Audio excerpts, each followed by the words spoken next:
네, 2025년 2월 18일 이정훈입니다.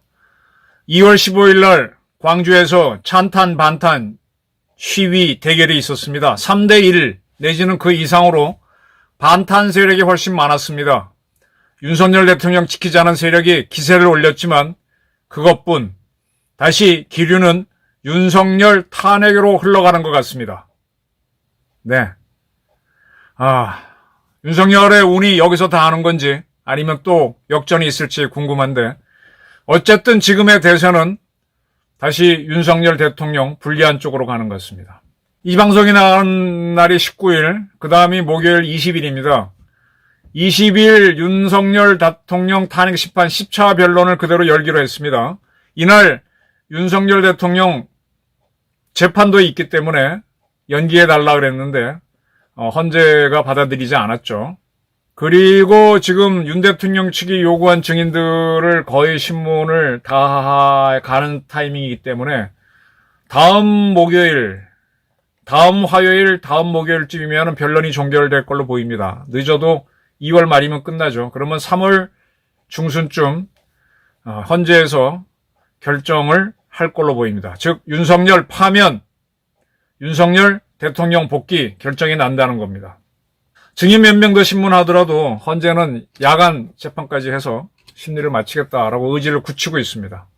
근데 오늘 18일 이제 화요일 날 열리고 목요일 날 열리는데 오늘 있었던 헌재 심리에서 윤 대통령을 탄핵 소추한 국회 측이 검찰에서 작성된 증인들 조서를 공개했죠.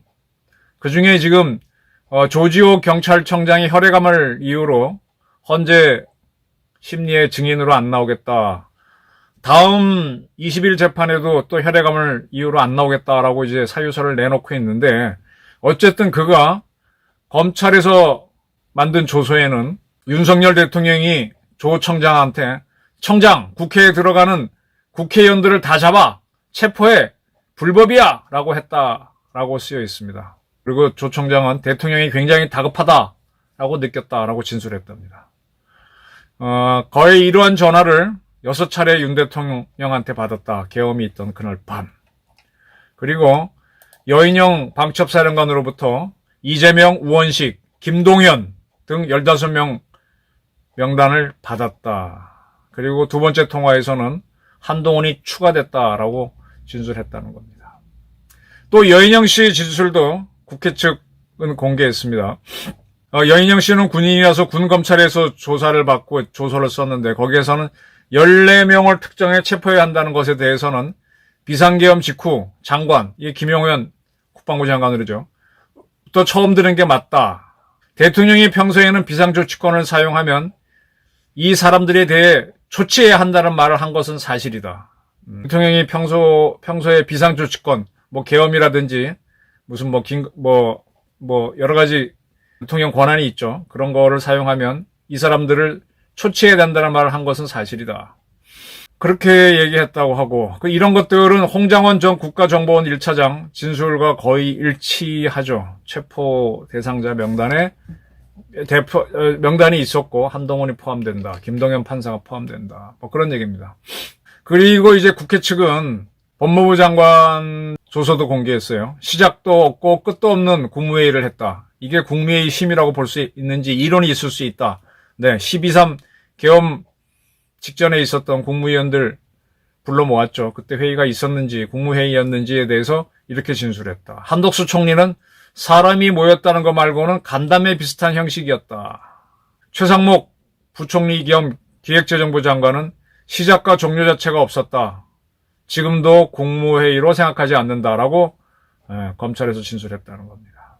이런 것들을 검찰 조서인데 이 본인들이 재판에서 부정하면은 증거로 채택이 안 되는 걸로 지금 형사소송법은 바뀌었지만은 헌재는 지난번 4차 기일 때 이걸 채택하기로 했고 그때 이의 신청을 하지 않았기 때문에 그대로 간다.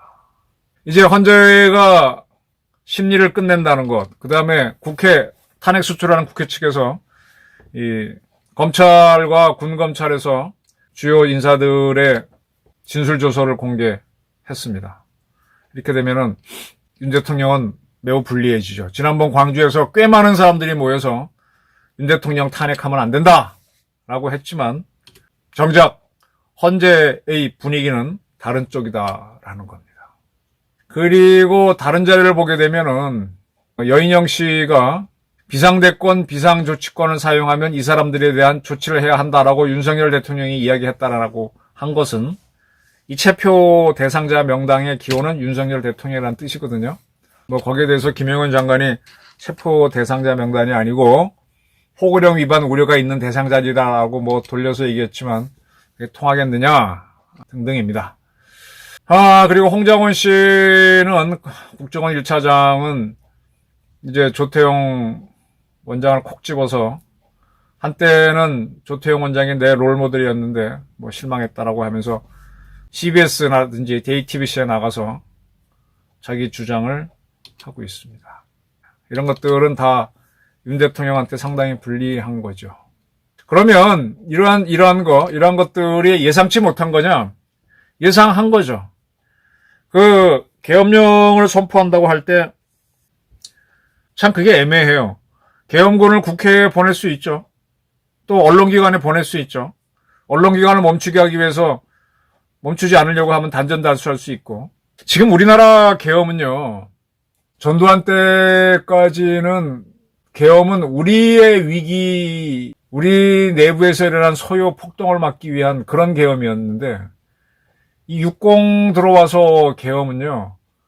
북한이 우리를 때렸다라고 할 때 우리 내부를 결속해서 싸우기 위한 계엄으로 바뀌었단 말이에요. 그러니까 국회를 해산한다든지 뭐 언론을 통제하든지 이런 개념은 굉장히 없고 굉장히 그런 계엄이 돼버렸죠. 그런데 윤 대통령이 했던 계엄은 과거 50 이전에 있었던 것처럼 국내 문제를 토대로 한 계엄이기 때문에 충돌이 있습니다. 과거 계엄 같으면 언론기관, 국회 봉쇄하는 게 맞죠. 근데 지금은 국회 봉쇄나 이런 걸 전제로 하지 않다 보니까 이런 문제가 생겼는데 이걸 어떻게 풀어야 되나요? 모르겠습니다. 그런 가운데 지금 이재명 대표가 지난번 위증교사 사건에서 무죄를 받았죠. 11월 달에. 위증교사. 위증은 있었는데 교사가 없었다. 그럼 그 사람이 왜 위증을 하느냐? 그리고 뭔가 접촉은 있었던 건 사실인데 음주는 있었는데 음주 사고는 있었는데 음주하고 운전은 분리시켜서 뭐 그런 거를 뭐 검찰이 주장하고 지금 2심으로 가 있긴 하지만 그 재판을 무죄를 선고했던 사람이 김동현 판사죠. 이 김동현 판사는 대장동 게이트, 위장동 게이트, 위례동 게이트, 두 개의 다 사건, 가장 큰 사건이죠. 그 재판부를 이끌고 있습니다. 형사 합의 33부, 김동현 부장. 대장동, 백현동, 위례 신도시 개발 비리 및 성남FC 불법 후원금 사건 재판을 하고 있는데, 지난번 계엄 때 윤석열 대통령이 진원지로 보이는 체포 대상자 이름이 나왔을 때 김동현이라는 이름이 있었는데 누구냐? 김동현 이 양반이다. 위증교사 무죄 선고 이재명에 대해서 한 사람이다. 그래서 말이 많았죠. 아니다, 기다, 김동현 이름이 없다, 있다. 뭐 아까 제가 불러드린 것처럼 있다라고 하는 사람도 있고 없다, 아니다라고 하는 사람도 있고 그걸 하다 보니까 지금 조지호 경찰청장을 증인으로 세워야 되는데 조 청장은 혈액암을 이유로 헌재에는 증인으로 안 나가려고 이제 애를 쓰고 있는 그런 모습입니다. 체포 자체가 있었다. 이런 것들이 다 위헌이다. 위헌이기 때문에 탄핵을 해야 된다. 위헌이라서 대통령을 소추는 할 수가 없죠. 내란과 외환이 아니면 소추 안 한다라고 돼 있으니까. 그런데 탄핵은 또 할 수 있는 게 또 대한민국 시스템이란 말이에요. 현재까지는. 지난번 박근혜 대통령 탄핵할 때 뭐 국정농단으로 탄핵을 해버렸으니까 참 이 형사 편법하고 이게 안 맞아요. 안 맞는데 이 김동연 부장을 체포하려고 했다. 이건 사법부에 대한 도전이다. 입법부에 대한 도전에 플러스해서 이런 게 나오면 윤 대통령이 상당히 불리하죠. 근데 그러한 김동연 부장판사가 지금 대장동, 백현동, 위례, FC 문제 다 다루고 있는데 자기가 인사 요청을 했다. 그래서 재판부 전원이 바뀔 것이다. 이런 보도가 나왔습니다. 그러면은 지금 대장동, 그다음에 백현동 등등 이 사건은 워낙 사건이 많아서 또 여기에서는 증인 얘기 다 들어주고 있죠. 검찰에서 조사했던 거 다시 다 들어보고 하고 있는데 어차피 결론이 늦게 날 건데 재판부가 바뀌면은 또 새로운 재판부가 이거 파악하기 위해서 또 몇 달 지나기 때문에 더 늦어질 겁니다. 왜 김동연 부장이 자기를 바꿔달라고 그랬을까? 바뀔 거랍니다. 이런 것도 제가 보기에는 윤석열 대통령한테는 좋은 사인이 아니에요. 좋은 사인이 아니에요. 이재명은 뭐 어차피 이것 때문에 다음 대통령 선거에 못 나갈 가능성은 없죠. 위증교사에서 유죄가 나오고 그다음에 선거법 위반 거기서 이제 바로 대통령 선거 못 나갈 거라고 기대했었는데 이거랑은 상관은 없지만 어쨌든 이 위증교사는 유죄가 나올 걸로 봤는데 무죄를 내는 사람이 변경된다, 판사가. 이런 것들은 다 이재명을 위한 길이 되는 거죠. 새로 오는 재판부가 아마 시간을 끌고 하면 김동연 씨는 잊혀지고 이재명 당선으로 가는 거죠. 자, 이게 지금 대세인 것 같습니다.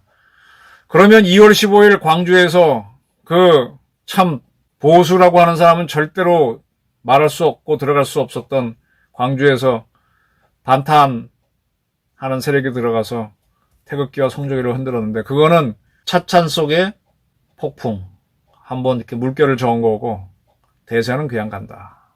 네, 이렇게 되는 것 같습니다. 물론 이제 마은혁 씨가 현재 재판관으로 들어올지 안 들어올지 모르겠어요. 안 들어오고도 탄핵시킬 수 있으니까 이렇게 가는 거겠죠. 그러면은 헌재 같은 경우는 헌재에서 의견이 갈려서 예를 들면은 8명일 때 6대2 또는 7대1 이렇게 돼서 윤 대통령이 파면될 수도 있습니다. 그러면 헌재에서 1명 내지 2명이 탄핵에 반대했다라고 나오면은 또 그걸 빌미로 국민들이 반탄했던 국민들이 막 시위를 일으킬 수 있으니까 지난번 박근혜 대통령 탄핵 때도 이렇게 반대하는 사람이 의견이 나오니까 다시 회의를 해서 만장일치로 바꿔서 발표했지 않습니까? 아마 그렇게 될 가능성이 높아요. 저도 뭐 오늘 저녁에 사람들 쭉 만나 들어보게 되면 이재명이 대통령 되는 거는 모르겠지만 윤 대통령 탄핵은 어쩔 수 없는 거 아니냐. 뭐 이런 의견들이 많아요. 합리적으로 보는 사람들이. 그 양반들이 좌파는 절대로 아닌 사람들이. 네. 그렇습니다. 이게 현실입니다. 근데 한편으로 보게 되면 12월 3일 날 계엄 선포했을 때 윤 대통령 계엄 해제하고 했을 때 도저히 정치적으로 제기할 수 없었다라고 했는데 그가 체포되려고 할 때 굉장히 많은 사람들이 반발을 했고 체포 이후에도 굉장히 많이 반발했고 광주에서 이런 시위까지 있었고 한 거 보게 되면 또 정치는 샘물이라서 모릅니다. 정말 극적으로 5대3 탄핵하자는 건 많지만 세 사람이 재판관이 반대해서 대통령이 복귀할 수도 있어요. 힘이 없는 상태로 복귀하겠지만 뭐 그럴 가능성도 배제는 못합니다. 그렇게 되려면은 또 국민적 저항이 있어야 되겠죠. 헌재 사람들이 누차 밝혔듯이 법조문 갖고 하게 되면 윤 대통령은 무조건 파면이에요. 근데 국민 법감정으로 해야 되는 면이 있죠. 그걸 그들 스스로가 이야기합니다. 헌재 자체는 정치적 기관이니까. 그리고 이게 계엄령 문제는 기본적으로 정치적으로 풀어야 할 문제였고 계엄을 유발한 거는 계속 탄핵, 특검 뭐 이걸 너무 많이 거니까 거기에 대한 윤 대통령 약을 올리고 못 움직이게 한 거잖아요. 거기에 대한 반발로 나온 건 정치행위에서 나온 건데 이걸 사법으로 처리하면 되느냐. 이제 그런 거에 대한 인식이 많이 퍼지고 정말 해도 너무했다. 그러면 또 바뀔 수도 있는 거죠. 결국은 이건 주권자들이 결정할 문제입니다. 2월 15일 광주에서 많은 반탄 지지자들이 모였다라는 걸로 안주하면은 윤 대통령은 탄핵으로 가는 거고 또 이것이 지난번 1월 15일 날 윤 대통령 체포될 때인가요? 그때처럼 한남동에 많이 모이거나 2월 15일 광주에 모인 것처럼 또 많은 사람들이 움직인다면 또 어떻게 될지 모르겠습니다. 결국은 주권자와 헌재와의 대결이 헌재의 결정을 좌우할 걸로 봅니다. 다시 한번 국민들이 일어날 수 있느냐? 어떻게 일어날 수 있느냐? 지금 정광훈 목사 주도로 광화문에서 집회하는 많은데 주요 언론들이 거의 보도를 안 해줘요. 사실은 뭐 그렇습니다. 옛날에 보수 정권이 있을 때 좌파들이 시위하는 거 거의 보도 안 했죠. 근데 그 세력들이 결국은 6월 사태를 일으켜서 전두환 정권 말기에 6.29 선언 받아내서 직선제로 바꿨고, 그렇게 혁명적인 움직임들이 있는 거죠. 그런 혁명적 추동력이 반탄 세력에서 나올지, 못 나오면 이렇게 한번 힘쓰고 마는 거고, 만약 나온다면은 역사가 한번 뒤집어지는 거죠. 저도 여기서는 어떻게 될지는 잘 예측이 안 됩니다. 윤 대통령이 운이 좋은 사람인지 아니면 여기까지일지, 이 모든 거는 주권자 여러분들이 결정할 사항인 것 같습니다. 감사합니다.